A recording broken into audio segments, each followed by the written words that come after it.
Good day. This is Sedlo, and I hope you're having a great one. I wanted to thank everyone for downloading and flying the Operation Inherent Resolve F-15E mission that I created in conjunction with the 10% True podcast. Spent about 6 months working on this thing, and I have to say I'm very, very proud of what I've accomplished. I think this is the best creation I've done in DCS so far. So yeah, the feedback has been extremely positive. A lot of people really, really enjoy it. I've had people say that this is the best DCS experience they've ever had, and that makes me feel good. I'm glad to provide it. The other comment is the most common comment after thank you is this. Can we play multiplayer? No. Can we play multiplayer? No. Can we play multiplayer? No. Can we play multiplayer? No. Can we play multiplayer? No. Can we play multiplayer? No. Can we play multiplayer? No! Okay, so I'm not angry at all. I'm not angry at all like Homer is here, but I'm a huge Simpsons fan, and the multiple questions really just kind of remind me of that scene. So no, you can't play it multiplayer. This is basically a single player mission that can be flown multi-crew with some caveats, and that the person hosting it has to host it locally, cannot use a dedicated server, and the host is the one that has to use the radios and TACANs and things like that. Otherwise, it just doesn't work.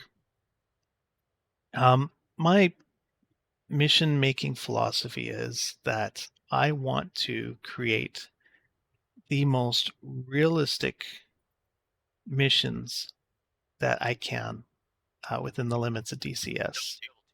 I'm not a fighter pilot.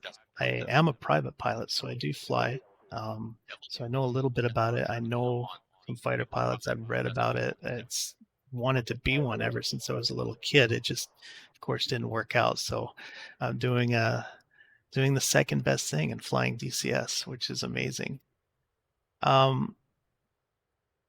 My missions, I look at it like a story, okay, like a narrative, a play. I orchestrate things to happen in a certain way. So the player is presented with a narrative that fits together. It doesn't mean you're stuck exactly doing the same thing over and over. I do have some randomization in this, so different things happen depending on random chance, and you can go sort of off script and do other things. I mean, it won't break the mission, but basically, I want you to follow a path. It's like reading a book. You follow a path, and things happen, and that's just the way I like to do things. I also like to keep it as real as possible. So one thing that I like to do is, in order for you to communicate with AWACS, say, you have to be on the correct frequency. And I have it set up in the mission editor that it listens for you to tune your particular radio to a particular channel or freak. And once that happens, then the voiceover plays. It's a way to keep it real. You have to tune your radio to the proper thing in order to talk to the proper person. Okay. Works fine in single player. It works pretty good in a hosted multi-crew environment. It does not work in a multiplayer arena. It does not work in a dedicated server. So that's one thing. There's also triggers that listen for you to press a button on the HOTAS or move a lever or for a certain indication on the HUD to happen. It listens for that and triggers the next event or the next plot line in the mission, as you will. Can't happen on a dedicated server. It can't happen in a multiplayer thing because DCS just does not recognize it. I would love to be honest, if the tools I use to make these missions were available in a multiplayer environment, but they're not, and it's just the way it is. One of the other aspects to this is, as I said, I spent 6 months making this mission. To be honest, the making of the basic plot took about 2 hours. I plunked everything in to the mission editor that I wanted to happen. It took about 2 hours to do. The trick is to get the AI and to get other things to do exactly what you want them to do to create your story or your plot. Um, there's so many variables involved that it just requires testing and testing and testing. And you test when you can as a mission maker.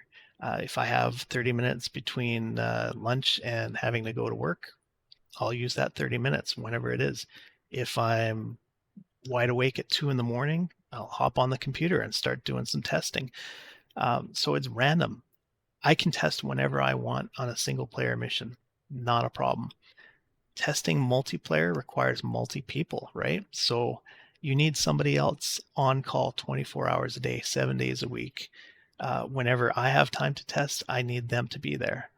And to be honest, it's just not practical. I can't test to the extent that I need to do to create a multiplayer mission with the same levels of detail and immersion and realism that I want to create.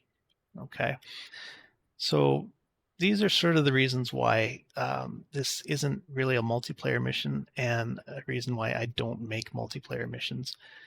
If the tools were available, I certainly would look at it.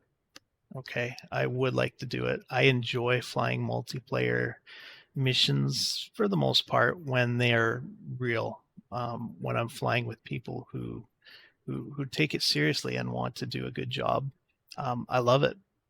But single player is where I'm at right now.